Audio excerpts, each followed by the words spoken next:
Então, pessoal, essa é a última questão para revisão, né? É a questão 6, mas ela se refere à questão anterior, a questão 5. Então vamos lá. Considere que no sistema acima, quem é o sistema acima, né? Quem é a questão 5? A questão 5 é essa aqui, ó, tá? Os corpos A e B, os dois blocos A e B unidos por um fio. Um bloco de 6 quilos, um bloco de 2 quilos. Então considere que no sistema acima existe atrito entre a caixa A e a superfície. Se o coeficiente de atrito estático, μe, vale 0,5, verifique se o peso de B seria suficiente para colocar o sistema em movimento. Então vejam, nós vamos ver o seguinte: se aqui tiver atrito, o peso de B é suficiente para fazer esse sistema entrar em movimento? Então vamos lá. Mais uma vez, a gente tem que começar, né, a análise da situação pela representação das forças. Então vejam, no corpo A, nós temos as seguintes forças. Vamos colocar aqui o corpo B. No corpo A nós temos a normal. Reparem que a caixa A está em cima de uma superfície. Nós vamos ter também a força peso, né, que é o peso do corpo A. Teremos puxando A para a direita uma força de tração.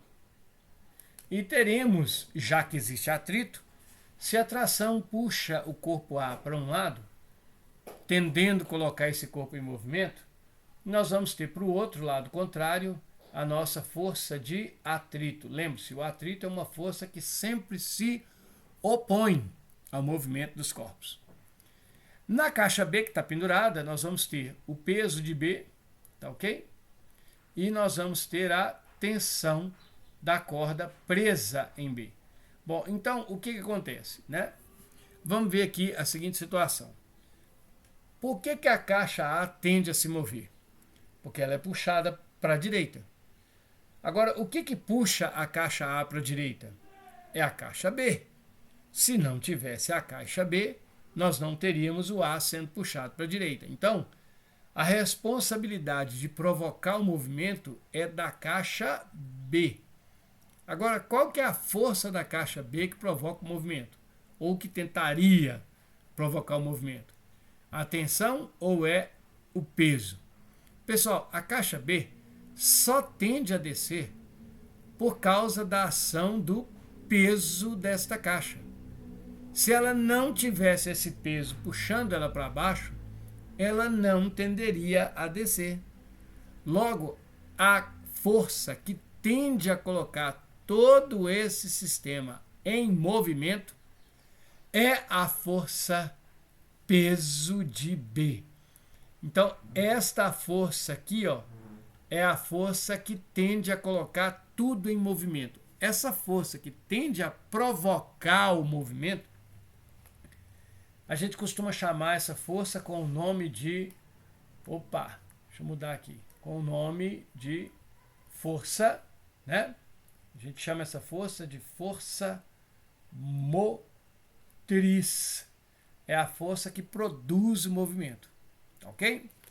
E aqui nós temos a força contra movimento. Então nós temos uma força tentando fazer o movimento, que é o peso de B, e temos uma força que é contrária ao movimento, que é o atrito na caixa A. Quando que vai ter movimento? Olha, você só vai ter movimento quando a força motriz, aquela que promove o movimento, vencer o atrito. Então nós vamos ter a seguinte situação.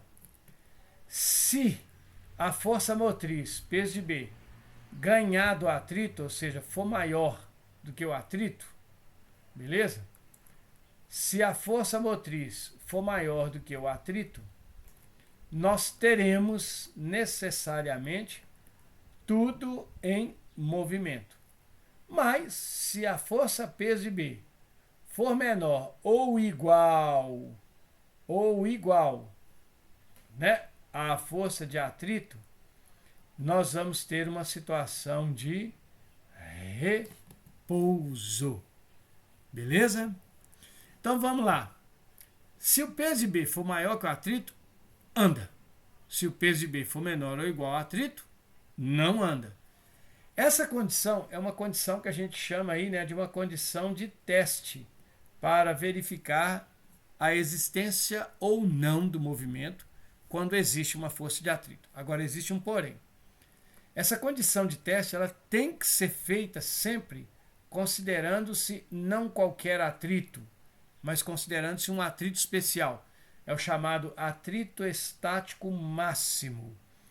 Atrito estático máximo. O que é o atrito estático máximo?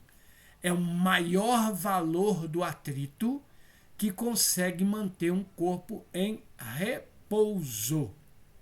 Tá ok? Então, se você empurrar um corpo com uma força que vença esse atrito máximo, o objeto se move. Se a força que você faz não vence o atrito máximo, o objeto não se move. Tá ok? Agora, como é que a gente acha esse atrito máximo? Como a gente acha qualquer atrito. A força de atrito estático máxima é dada pelo coeficiente de atrito multiplicado pela normal que atua no corpo que está sofrendo atrito. Então aqui nós estamos falando, inevitavelmente, do corpo A do nosso exercício. Ou seja, nós estamos falando deste cara aqui. Beleza? E vale lembrar que como esse corpo A está em cima de uma superfície plana e horizontal, quando um objeto está em cima de uma superfície plana e horizontal, nós temos que a força peso e a força normal se cancelam. Elas têm o mesmo módulo, elas têm o mesmo valor. Então a gente pode falar que a normal é igual ao peso desse corpo A. Logo a gente pode falar que o peso desse corpo A, vejam, se esse corpo A tem 6 quilos, o peso dele, não se esqueça, que peso? Pão é muito gostoso. Pão é muito gostoso.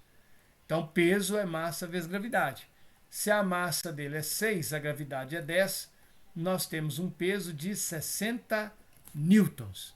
Então, veja, o peso de B, o peso de A vale 60 newtons. Isso quer dizer que a força normal sobre o corpo A também vai valer 60 newtons. Para não criar confusão, deixa eu mudar um pouquinho esse N aqui para ficar diferente. Ó. Aqui é N de normal. E esse outro N que apareceu aqui é N de Newton. Então a força normal vale 60 newtons. Então quanto vale o atrito estático máximo? O atrito estático máximo, ele é o coeficiente de atrito estático. Reparem que a questão deu esse coeficiente. Olha aqui, ó, o coeficiente de atrito estático vale meio, 0,5. Então você tem aqui 0,5 multiplicado pela normal, que é 60 newton. Pessoal, multiplicar por meio é o mesmo que dividir por 2, né? Então a força de atrito estático máxima vai valer 60 vezes meio, 30 newtons. Olha aí, 30 newtons. Esse é o valor do atrito estático máximo. Bom, agora é a hora do teste, né? Quanto que é o peso de B? Vejam, B tem 2 quilos, né? Então a gente pode falar que o peso de B, esse aqui é o peso de A, né? Então esse aqui é o peso de A. Vamos fazer aqui então o peso de B. Quem que é o peso de B? É 2 vezes 10. E 2 vezes 10 nos dá, portanto, 20 newtons. Olha que bacana. O peso de B, olha aí, o peso de B é 20 newtons. O atrito estático máximo é 30 newtons. Então você pode concluir que como o atrito estático máximo é maior que o peso de B, né? Olha que legal, como o atrito estático máximo é maior do que o peso de B, nós teremos uma situação em que os blocos ficariam em repouso. Se o atrito estático máximo fosse menor, se o atrito estático máximo, que é a força que impede o movimento, fosse menor do que o peso de B, que é a força que cria o movimento, nós teríamos então uma situação de movimento, tá bom? Então, se houvesse atrito nesse sistema, com esse coeficiente de atrito estático meio, o nosso sistema não entraria em movimento. Logo, o nosso sistema não teria essa aceleração de 2,5 metros por segundo e, consequentemente, a tensão no cabo que une os blocos não valeria 15 newtons. Ok? Então é isso aí. Assim nós terminamos, né, a nossa breve revisão, né, algumas aplicações das leis de Newton, e eu espero que vocês tenham compreendido. Tá bom? Então é isso aí. Um abraço para todos. Obrigado.